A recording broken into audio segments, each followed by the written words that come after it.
Hey boys and girls, it's Helium Lemon 15. We're still playing The Messenger, and welcome back to another level with an absolute banger of a song. This is the Glacial Peak. We just finished up the Searing Crags, guarded by the two comic relief Cyclopses, and anyway, this game has no one comic relief character. I mean, it's got Quarble, it's got the shopkeeper, it's got freaking... all the lines are, like, really funny. There's so much great writing in this game. It's like an ancient world, but everybody talks like millennials. But not in, like, an annoying way, in the best way.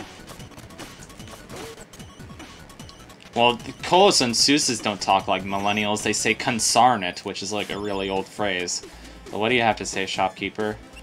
Let's chat it up. I'm finally near the mountain summit. Looks like my adventure is about to come to an end. Clearly you haven't watched the trailer. Pardon? Never mind. Hey, it's cold and slippery out there, and be careful. That and blatant fourth wall breaks. That's the best part of this game. Any stories to share? Of course, here's one for you. There once was a village settled in a land of ice and snow. I come from the land of the ice and snow. Food was scarce, but not as much as heat. Their elders spoke of a lush grove, safe, abundant, and with comfortable weather to boot. I love that word, to boot. Or word, phrase, turn of phrase, I guess. The only problem was that that grove lay on the other side of a permanent hailstorm, which would take weeks to cross. One day, a brave couple left their young boy behind to attempt what the village called... and my recording bar is in the way of that word, so it's something Trek. They would scout all the way to the grove and confirm its existence, then come back to the village and lead everyone to a better life. Like all who attempted the trek. Oh, it was the word the thanks.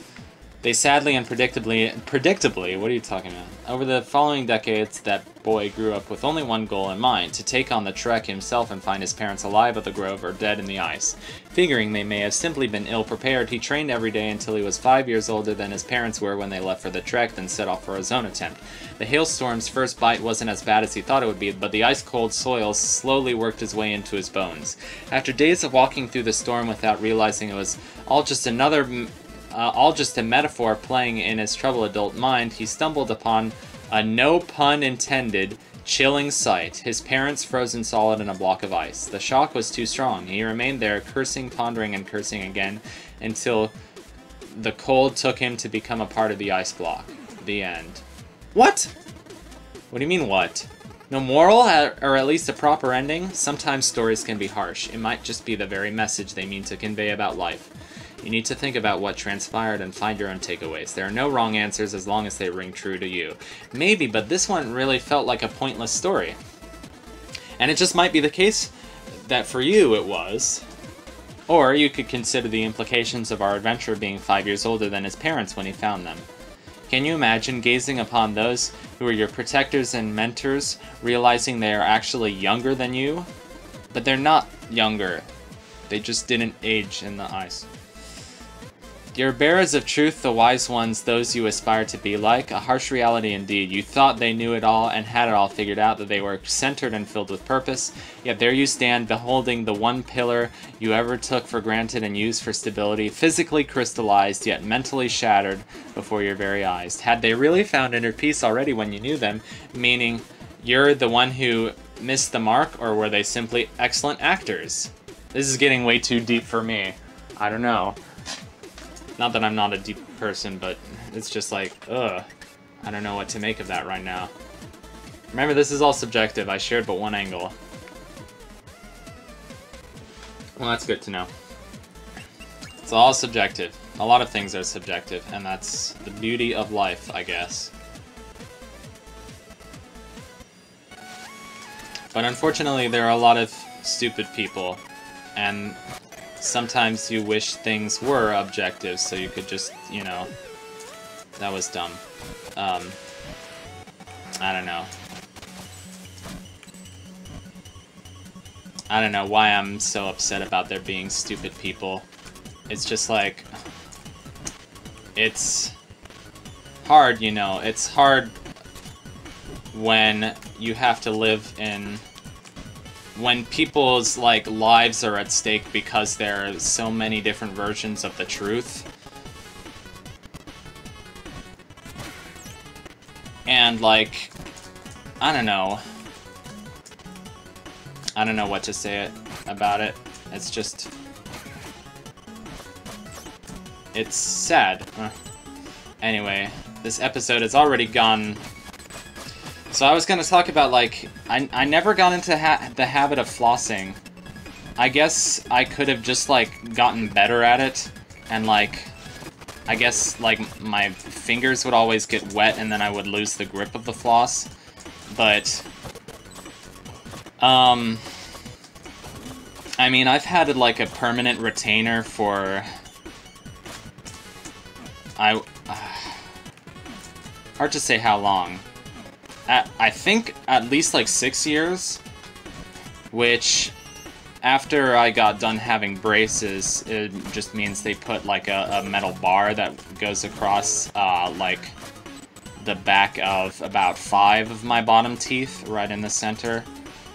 And, of course, you know, you can't use a normal piece of floss to get, like, to get under that bar. It's just, like, it's just gonna get stuck on the bar and probably get shredded. Whatever. Yeah, shredded, rock guitar. And there is actually a special, like, thing that you use, to get your floss under that bar, but I never learned how to use that because, I don't know, I was just stubborn. So I've been using, like, these micro brushes. They're kind of just like little picks that you can pick between your teeth with, and that's been really good for me just because I have, like, just some really wide gaps in my teeth that food gets stuck in easily. So yeah, especially when this is tricky, and then we're good. It's tricky especially because I have one.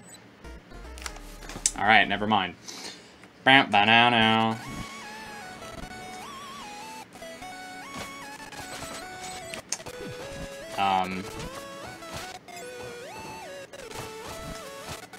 I'm very confused. Am I supposed to be going down or up?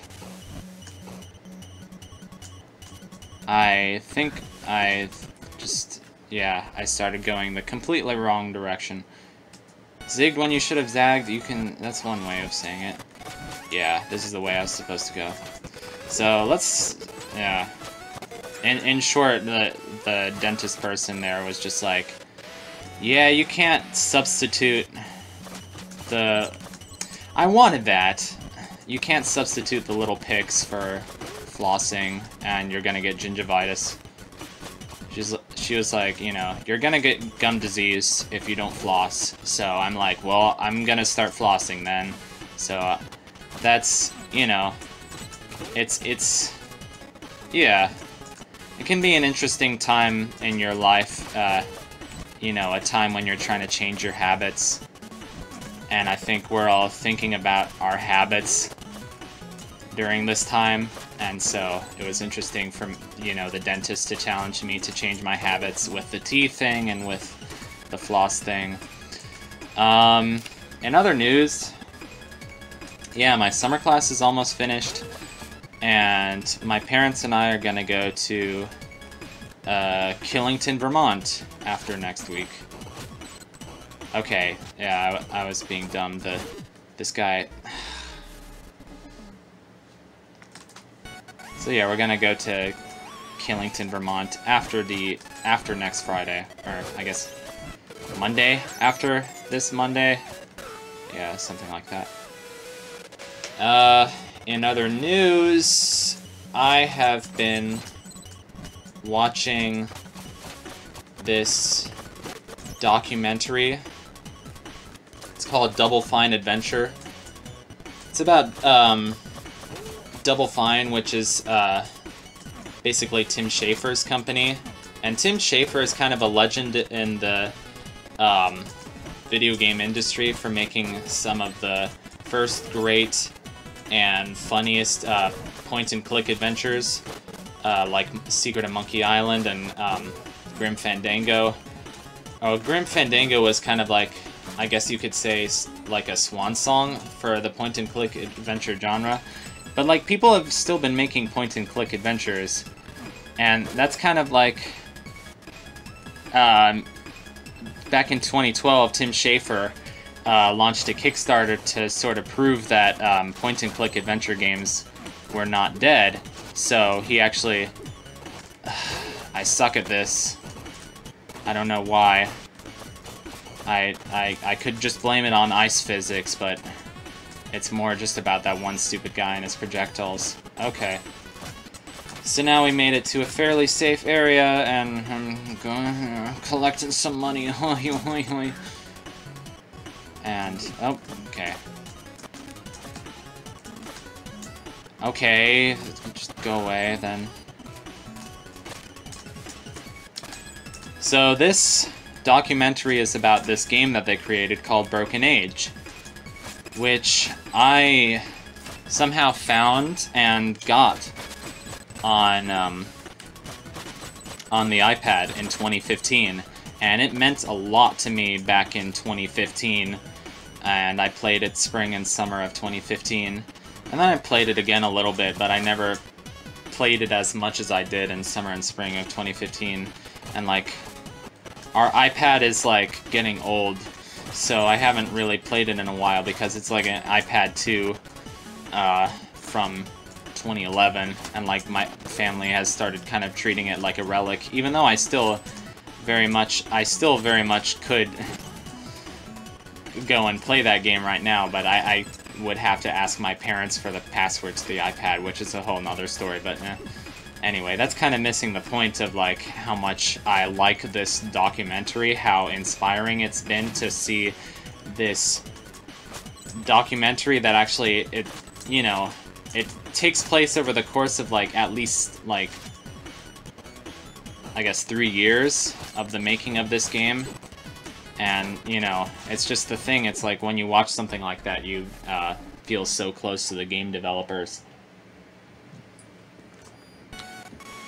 And you learn so much about the people who were responsible for making the art, and for even, like, you become even attached to the people you don't think you would become attached to, like the programmers and the community managers and, yeah, the producers. I mean, because producers are a big part of the game. Yeah, and, some of the episodes are more about, like, oh my gosh, like, we had this really cool day with, Jack Black in the voiceover studio, or Elijah Wood, cracking jokes in the, voiceover studio, like,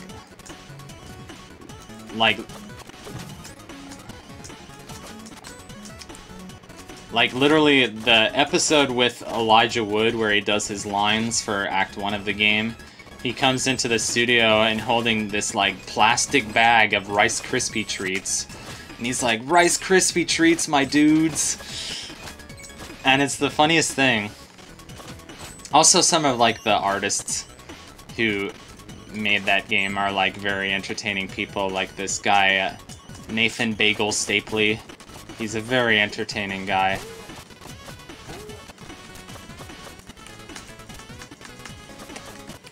This... I don't know if I've ever beaten this. I'm tempted to just kind of run past him, because I don't know. This level is getting tricky to traverse. Oh boy. Oh, this part is fun. I have caps lock on, I don't want that. So is that all I'm gonna say about these stupid fireballs? Well...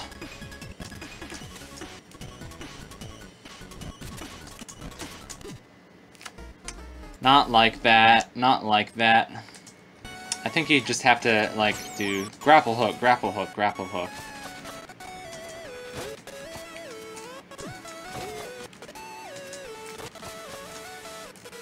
Really? Disappeared completely?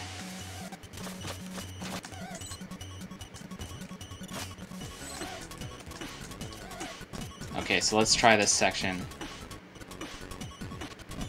Grapple hook, grapple hook, ugh. Grapple hook, no. Grapple hook, jump, grapple hook, jump, grapple hook. I swear I pressed the button. Grapple, jump, grapple. Close enough. I'm dead.